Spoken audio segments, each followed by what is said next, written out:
दोस्तों private limited company के अंदर या मैं लिमिटेड कंपनी खोल रहा हूँ, उसका बैंक अकाउंट खुलवा रहा हूँ, तो क्या मुझे शुरुआत से ही जीएसटी नंबर की जरूरत है?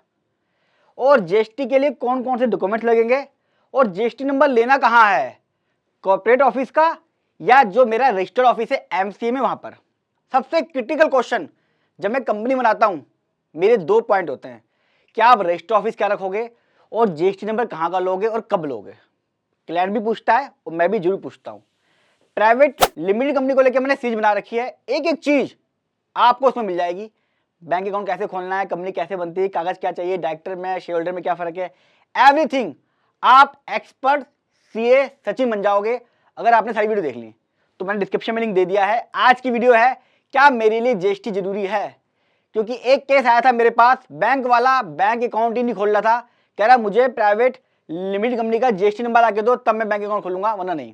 फिर मैं उसको बड़े प्यार से समझाया, उसने खोल दिया। समझ गए होंगे आप। तो अब मैं आपको बताता हूं कि प्राइवेट के अंदर कंपनी में हमेशा जीएसटी ऑप्शनल होता है, कभी भी मैंडेटरी नहीं होता।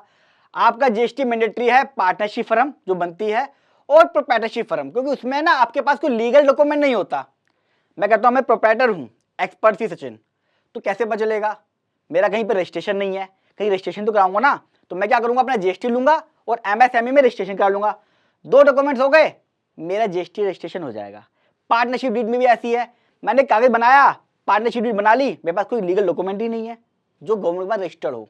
वो क्या होगा, उसका जीएसटी नंबर होगा, साथ में एमएसएमई होगा और पार्टनरशिप डीड हो गई, उसका बैंक अकाउंट खुल जाएगा। लेकिन जब बात करता हूं मैं प्राइवेट लिमिटेड एलएलपी की या लिमिटेड कंपनी की, कंपनी एमसीए में रजिस्टर्ड होती है, सबसे मुश्किल है और सबसे अच्छा कॉर्पोरेट डॉक्यूमेंट्स होता है एमसीए का जो रजिस्टर्ड है। आपको वेरिफिकेशन करने की जरूरत नहीं पड़ती, तो उसके अंदर जीएसटी मैंडेटरी नहीं है। मैंने आज तक जितने भी बैंक अकाउंट खुलवाए हैं हमेशा बिना जीएसटी खुलवाए हैं। लेकिन क्वेश्चन ये आता है कि मुझे जीएसटी लेना है या नहीं। तो जीएसटी तो हो गया पहली बात तो ऑप्शनल। अब जीएसटी लेना कब होता है ये बता देता हूँ। हालांकि मैं डिटेल बना चुका हूँ जीएसटी की सीरीज में कि जीएसटी नंबर कब कब लेना है, क्या क्या लिमिट है, फिर भी हल्का सा ब्रीफ दे देता हूँ। बड़ी इंपॉर्टेंट वीडियो दोस्तों, लाइक शेयर और जितना हो सके इस वीडियो को फॉरवर्ड जरूर करें।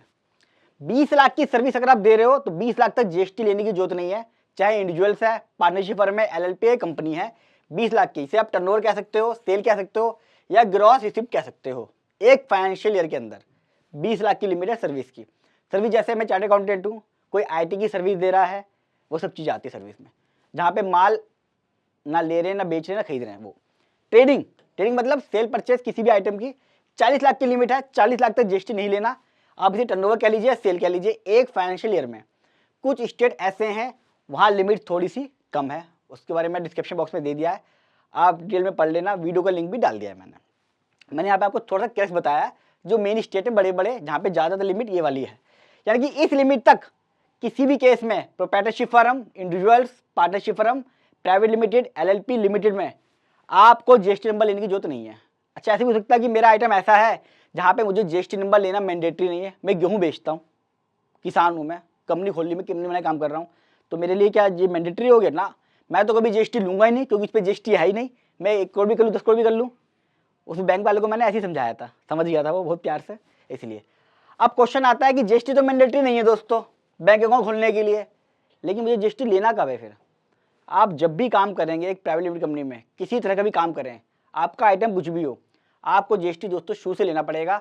अगर आपके क्लाइंट बड़े बड़े हैं, कॉर्पोरेट्स हैं, बिना जीएसटी के ना तो आपका रजिस्ट्रेशन होगा, ना ही आपको कोई एंटरटेन करेगा। वो कहेगा जीएसटी नंबर लेके नहीं बैठा, ये शुरुआती फुकरा, ये तो आपको अपना स्टेट बनाना है। हाँ, आपके क्लाइंट अगर रिटेल वाले हैं सारे, तो आप ही बिना जीएसटी के शुरुआत में काम कर सकते हो, 40 तक ट्रेडिंग, 20 तक सर्विस। लेकिन उस केस में क्या होगा, जब आप माल परचेज करेंगे वहां पे जीएसटी लग कर आएगा, तब आपका नुकसान है।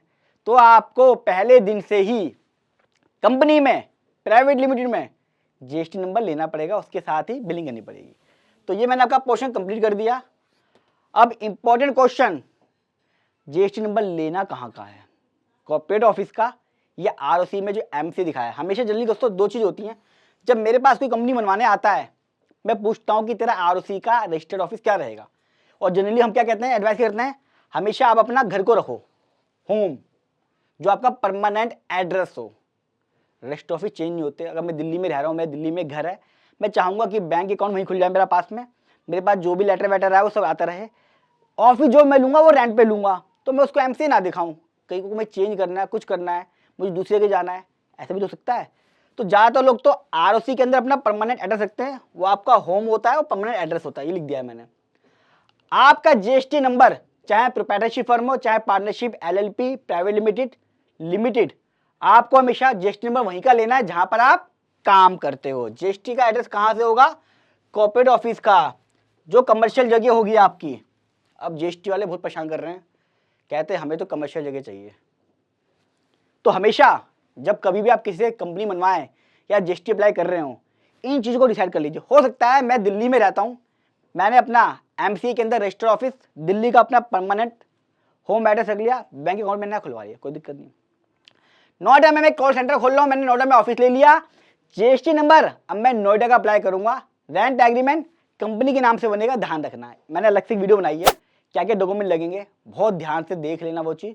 कई लोग क्या करते हैं, अपने नाम से रेंट एग्रीमेंट बनवाते हैं, जीएसटी अप्लाई करते हैं कंपनी के नाम से, गड़बड़ी हो जाती है। उस वीडियो में मैंने बहुत सारे लूप होल बताए जो लोग गलती करते हैं। तो इस तरीके से आपको ध्यान रखना है, जब कभी भी आप जीएसटी अप्लाई करें तो रजिस्टर्ड ऑफिस और कॉर्पोरेट ऑफिस का ध्यान जरूर रखें। और मैंडेटरी नहीं है, लेकिन मैं कहूँगा मैंडेटरी ही है। बिना जीएसटी के ना तो आप कोई परचेज कर पाएंगे और किसी वेंडर के साथ सेल भी नहीं कर पाएंगे। एक चीज़ का बड़ा इंपॉर्टेंट ध्यान रखना दोस्तों जीएसटी के लिए, जब आप जीएसटी की बात करते हो, जब ट्रेडिंग का केस आता है, ट्रेडिंग के अंदर तो हमेशा दोस्तों एक कमर्शियल जगह चाहिए, एक ऑफिस चाहिए। लेकिन अगर आप सर्विस दे रहे हो तो आप अपने घर से भी काम कर सकते हो। मैं चार्टर्ड अकाउंटेंट हूँ, जरूरी नहीं है कि मैं पहले कमर्शियल जगह लूँ फिर वहाँ का जीएसटी लूँ।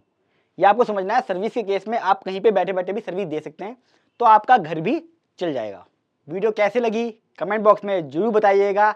अच्छी लगी तो लाइक कीजिएगा और जितना हो सके दोस्तों वीडियो को शेयर कीजिएगा। लोग कंफ्यूज हो जाते हैं, जीएसटी बहुत ही क्रिटिकल डिसीजन है। तो जब कभी आप कंपनी बनवाएं, GST, registered office, corporate office, इन चीज़ों के बारे में डिस्कशन जरूर करें। कंपनी खोलने से पहले बहुत जरूरी है डिसाइड करना कि एड्रेस क्या होना चाहिए। और फर्स्ट टाइम आ रहे हैं, मेरे चैनल को सब्सक्राइब कर ले दोस्तों। इंडिया का इकलौता चैनल है जहां मैं सिर्फ प्रैक्टिकल वीडियो बनाता हूं, कोई गूगल ज्ञान नहीं। जल्द मिलूंगा अगली वीडियो के साथ, जहां पे आपको बताऊंगा प्राइवेट लिमिटेड कंपनी के लिए कौन कौन से डॉक्यूमेंट्स चाहिए, जहां पे आपको जीएसटी के लिए जरूरत पड़ेगी। तब तक के लिए नमस्कार।